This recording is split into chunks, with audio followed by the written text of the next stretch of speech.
Blackmail করে প্রতারণার ফাঁদে ফেলে সাকিবকে ব্যবহার করে কন্যা সন্তানের মা হয়েছেন বুবলি।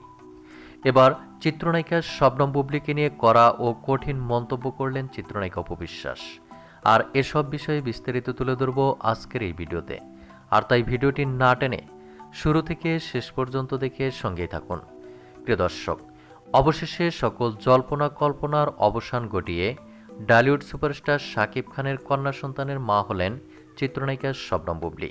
বেশ কয়েকদিন আগে ডালিউড কুইন শবনম বুবলি তার অফিসিয়াল ভেরিফাইড ফেসবুক পেজে ডালিউড সুপারস্টার শাকিব খানের কন্যা শার্লিন খানের মা হয়েছেন বিষয়টি নিশ্চিত করেছেন বুবলি নিজেই। তবে সে সময় বিভিন্ন ধরনের আলোচনা সমালোচনার শিকার হয়েছিলেন বুবলি।